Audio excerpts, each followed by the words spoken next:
Bismillahirrahmanirrahim. Assalamualaikum warahmatullahi wabarakatuh. Anakku semua yang Bapak cintai, sabahul khair. Kaifa halukum? Alhamdulillah bil alamin. Oke. Anakku semua, perkenalkan Bapak Mr. Dul Khair, mengajar pendidikan agama Islam.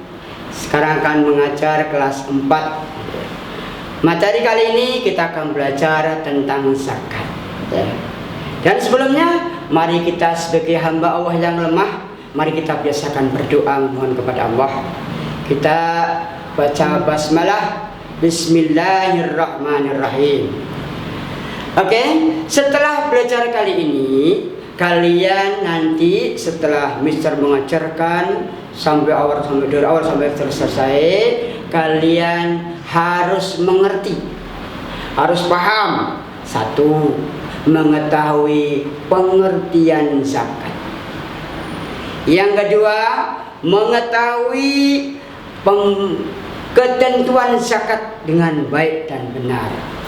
Yang ketiga, mengetahui hukum zakat dan dalilnya, baik itu Al-Quran maupun Al-Hadis. Dan yang keempat, mengetahui waktu wajib berzakat. Waktunya kapan itu wajib zakat. Dan yang kelima, yaitu mengetahui orang yang wajib zakat namanya mustahik, orang yang berhak berzakat namanya mustahik. Dan yang keenam, mengetahui hikmah berzakat bagi yang memberi atau mustahik, bagi yang menerimanya. Dan yang terakhir, diharapkan kalian ke depan jadi orang yang mampu mengaplikasikan dan mampu mengeluarkan zakat atau jadi orang yang kaya. Oke?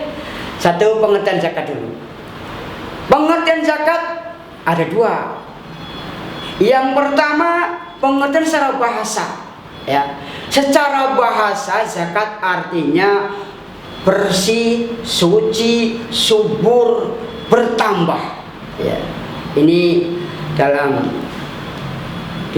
bahasa perintahnya, yaitu surat At-Taubah ayat 103. Bismillahirrahmanirrahim.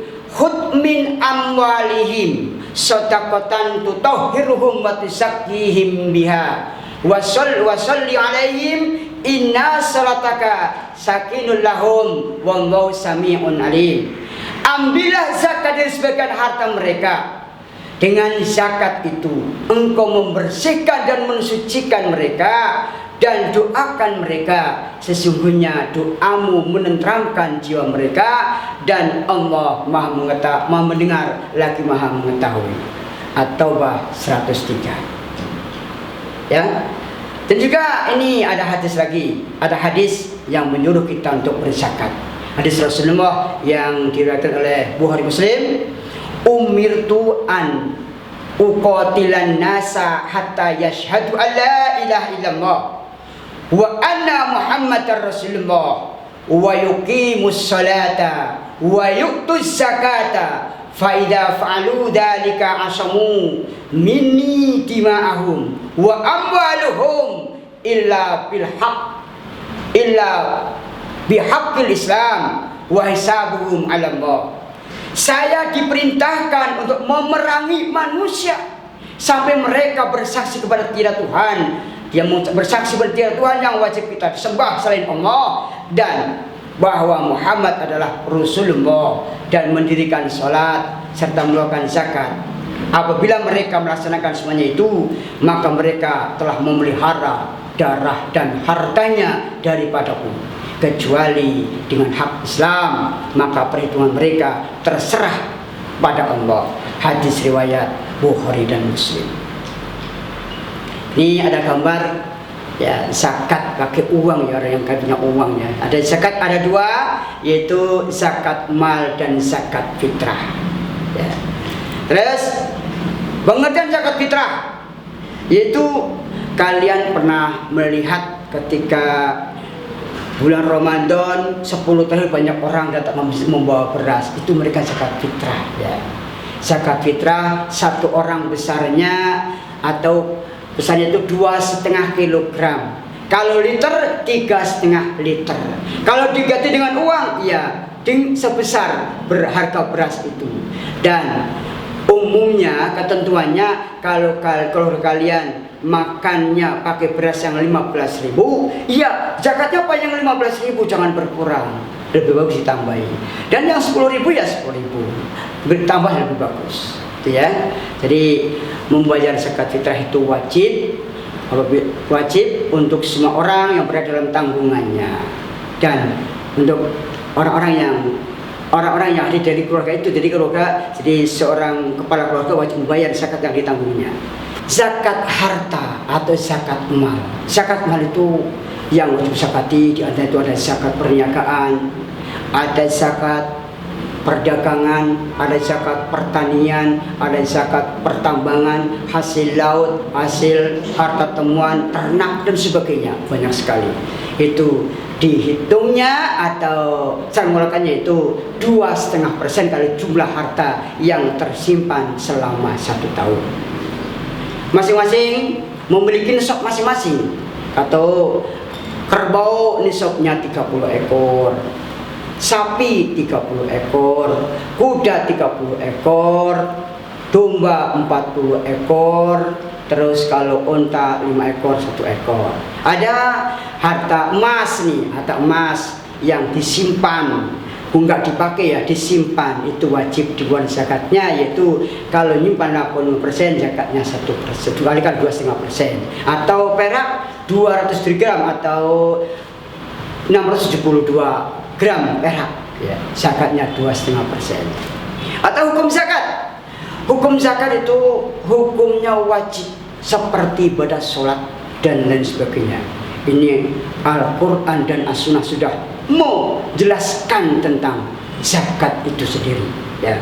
Ibadah zakat itu wajib dan merupakan kegiatan amal sosial masyarakat dan kemanusiaan yang dapat berkembang untuk membantu pembangunan umat manusia.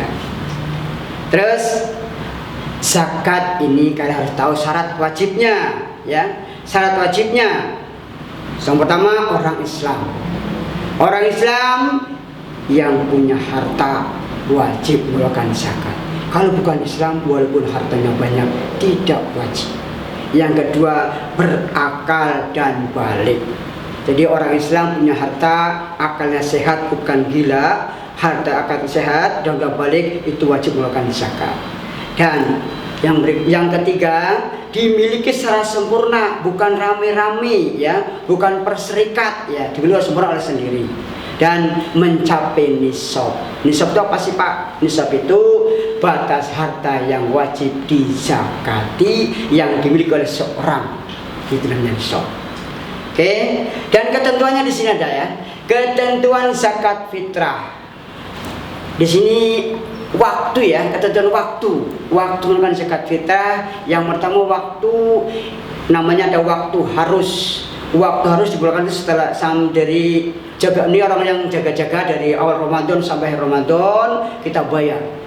Yang kedua wajib zakat, itu wajibnya itu setelah matahari terbenam di malam terakhir, itu wajib ya. Terus waktu yang paling utama kapan Pak? Ada waktu utama, itu waktu setelah sholat subuh sampai menjelang sholat Idul Fitri, itu sangat afdal sekali. Ada waktu yang tidak boleh, itu setelah puasa, setelah sholat id, itu jadi kalau sholat id kita, setelah sholat id kita baru bayar fitrah, itu tergolong sedekah biasa.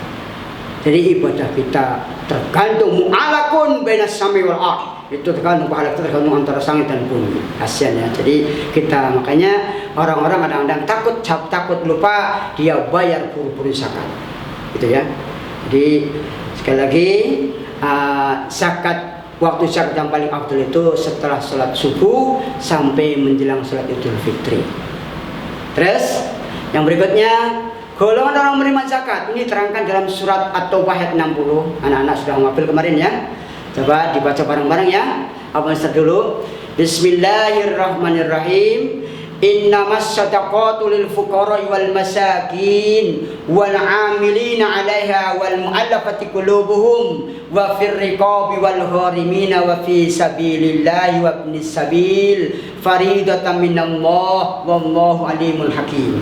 Sesungguhnya zakat untuk orang-orang fuqara, orang-orang fakir, wal masakin dan orang-orang miskin, wal amilin dan amil panitia zakat, wal mu'allafati fi qulubihim dan orang-orang yang bermasuk Islam hatinya lemah, dan yang berikutnya wa firriqab dan untuk hamba sahaya.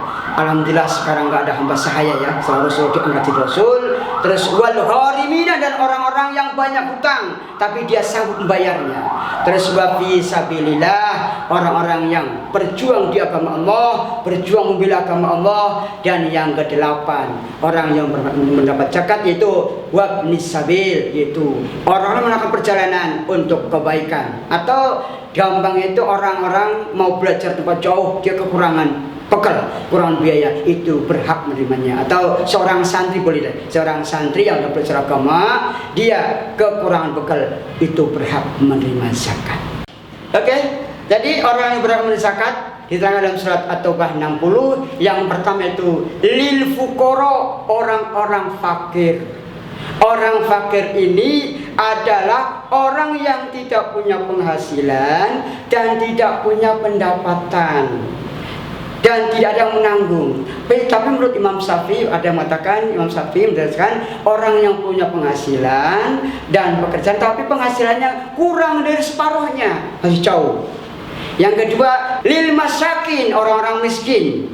Orang miskin itu orang yang punya penghasilan tapi tidak mencukupi. Kalau menurut pandangan Imam Syafi'i, orang punya penghasilan dan pendapatan lebih dari separuhnya atau 75% itu miskin, belum cukup. Dan yang ketiga adalah wal amilin, amil, orang yang mengurusi zakat, orang yang mengumpulkan dan membagikannya atau mendistribusikannya. Walaupun dia kaya, walaupun dia mampu, itu mereka berhak mendapatkannya, seorang amil ya. Terus yang keempat itu mu'alaf.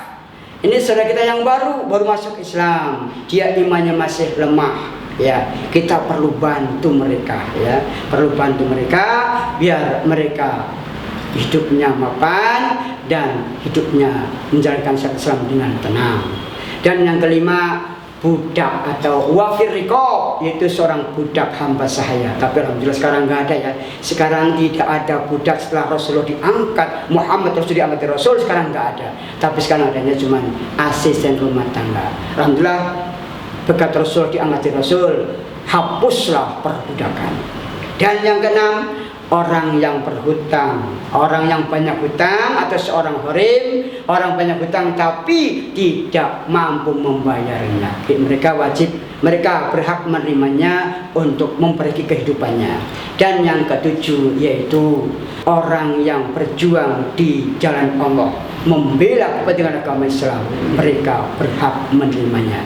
Dan yang kedelapan yaitu ibnu sabil, yaitu orang yang berjalan menuju kebaikan, mereka mencari ilmu, kebebasan bekal mereka berhak mendapatkannya. Itulah. Terus yang terakhir, zakat ada hikmah dan manfaatnya. Yang pertama bagi si musaki sendiri atau bagi yang zakat itu sendiri. Yang kedua bagi yang menerimanya. Dan yang bagi musaki, hikmahnya itu menyempurnakan iman mereka. Mereka sempurnakan imannya akan membayar zakat itu. Yang kedua membersihkan diri dari sifat kikir, sifat bakhil.